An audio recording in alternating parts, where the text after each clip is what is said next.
इससे ज्यादा घटिया बकवास और इससे ज्यादा घटिया स्क्रीन प्ले और डायलॉग मैंने नहीं देखा बॉस।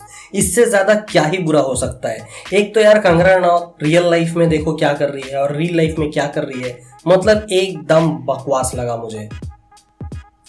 एक मिनट, ऐसा सोचना भी मत और ऐसा जो भी बोलता है बॉस उसको दौड़ा करके मारो, क्योंकि जिस तरह से मुझे ये ट्रेलर देखने के बाद फील हुआ है ना बॉस, मुझे नहीं लगता कि मुझसे अलग किसी और को फील हुआ होगा। सभी को बिल्कुल ऐसे ही फील हुआ होगा, क्योंकि ये ट्रेलर में जिस तरह से कंगना रनौत खुद को दिखा रही है ना बॉस, और जो परफॉर्म किया है ना वो एकदम धमाकेदार किया है। मुझे तो लगता है कि इस मूवी के लिए उनको नेशनल अवार्ड मिलेगा ही मिलेगा।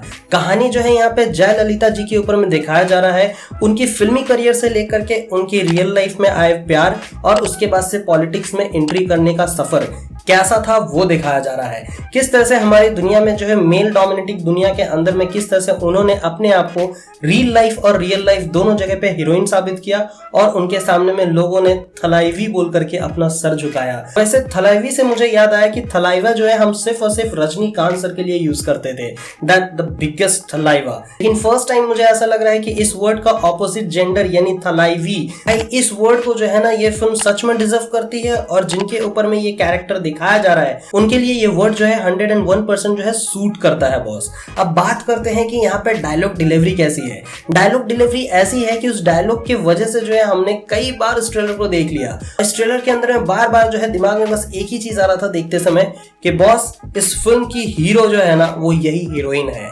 बात करते हैं इनके ऑपोजिट में जो रोल प्ले कर रहे हैं वो है अरविंद स्वामी। उनका जो लुक है वो उस टाइम का जो माचो लुक हुआ करता था, जो एकदम डैशिंग लुक हुआ करता था, सेम टू सेम वैसे ही दिखाया जा रहा है। अब उन दोनों के बीच में प्यार वाला मामला और किस तरह से उन्होंने सजेशन दिया कि तुम्हें पॉलिटिक्स में आना चाहिए और लोग तुम्हें ढेर सारा प्यार देंगे, इस चीज को सुनते हुए वो पॉलिटिक्स में एंट्री करती है और किस तरह से बॉस रूल करती है वो देखने लायक रहता है। वैसे इस फिल्म के अंदर में कहानी कितनी रियल है और कितनी रील से जुड़ी हुई है वो हमें देखना जरूरी है, क्योंकि जिस तरह से पार्लियामेंट के अंदर में उनकी साड़ी को उतारते हुए दिखाया गया था, उनको बेइज्जती करते हुए दिखाया गया था, उस चीज के बारे में एग्जैक्टली जानना पड़ेगा और वो कितना हद तक सच है ये भी जानना बहुत ज्यादा जरूरी है। वैसे इन्हीं सारे फैक्ट को जानने के लिए जो है हम और आप थिएटर तक जरूर जाएंगे। और ये थिएटर पे रिलीज होने वाली है या नहीं यही मैं सोच रहा था कि अचानक से आता है भाई कि 23 अप्रैल को जो है ये थिएटर में आपको देखने को मिलने वाला है, यानी ये फिल्म को जो है आपको बड़े स्क्रीन में देखने को मिलेगा और इसको देख करके आप काफी ज्यादा एंजॉय करने वाले हो, ट्रस्ट मी।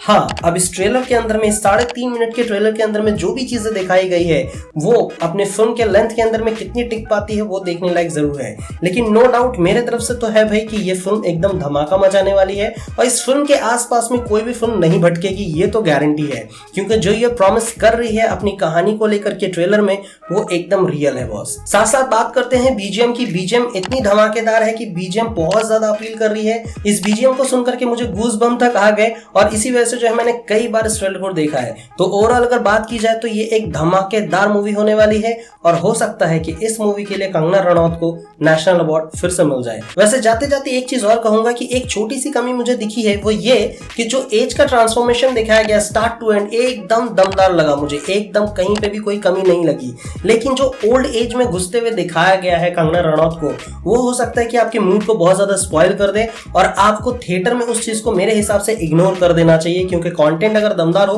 तो छोटी मोटी गलतियां जो है हम नजरअंदाज कर सकते हैं। उस सीन में मुझे प्रॉब्लम कुछ ऐसा लगा कि जब हेवी वेटेड उनको दिखाया जा रहा था तो उस जगह पे उनकी मुंह नहीं खुल रही थी बिकॉज ऑफ प्रोस्थेटिक। हो सकता है अब कितना उन्होंने इस सीन पे मेहनत किया है और किस तरह से उस सीन को जो है दिखाया जाने वाला है वो देखने वाली बात रहेगी। By the way overall movie की अगर बात की जाए तो भाई ये मूवी जो है एकदम धमाकेदार है। आप बहुत सारी चीजों को एंजॉय करने वाले हो और एक ऐसी कहानी देखने वाले हो जिसको देख करके सच्ची में इंस्पायर होना बनता है। मतलब एक ऐसी बायोपिक जो कि सही में एक अच्छी कैरेक्टर है और जिसको देखने के बाद हर कोई अगर वैसा बनना चाहे तो वो हर किसी के लिए फायदेमंद होगा और एक कैरेक्टर के लिए तो यार क्या ही बात है। वैसे आपको ये ट्रेलर कैसा लगा ये कमेंट सेक्शन पे जरूर बताना और मेरा रिव्यू किस हद तक आप एग्री कर पाए हो उन सभी बातों पे जिसमें मैं कह रहा था वो जरूर बताना कमेंट सेक्शन पे। अगर आप चैनल पे नए हो तो प्लीज चैनल को सब्सक्राइब कर लो, बेल का बटन दबा लो। मिलूंगा नेक्स्ट वीडियो में, तब तक के लिए thank you, tata bye bye, sayonara and हasta la vista।